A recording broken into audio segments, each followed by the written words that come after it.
Good morning! Magluluto na tayo ng ating simpleng ulam, guys. Gulay tayo for today. Yan. Gulay, gulay, gulay! Tutay lang tayo dyan. Ayun ang ating sahog. Tutay na tayo ng bawang at ng sibuyas, guys. Guys, pasensya na kayo kung naririnig kayo ng music. Sana wala. Ayun tayo mapalo, ni Papa. Lalagyan natin ang ating bawat sibuyas at ang ating sahog. Lalagyan natin yan, guys, ng patis. Yan ang magiging pampara. Ating simpleng gulay.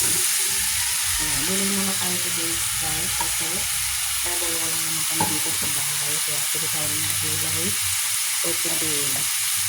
Kaya naisipan ko ay ito. Tapos kami natin. Hindi natin ilalagyan ng tubig. Ang magiging katas niyan ay yung kanyang magiging sabaw niya na yung kanyang katas. Guys, ang ating simpleng ulam, ang ating gulay, upo. Yan guys, nag-uulam din ba kayo guys ng ganyan upo? Gulay na masarap. Yan. Diba? It's so yummy. Kahit ganyan na simple lang ating pananghalian.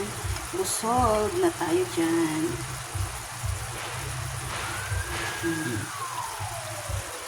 Diba? Nagkaroon siya guys ng katas gawa ng kanyang nagkaroon siya nasa baw gawa ng kanyang katas guys. Yun yung nag-ano sa kanya, hindi ko na siya nilagyan ng water. Pinatalang yung nagpapasabaw sa kanya yung katas niya. Diba?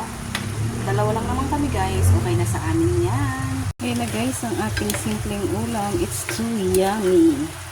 Healthy gulay. Yan. May sahog din naman siya guys na pork pero konti lang ang nilagay ko. Para talagang sadyang magulay. Yan guys.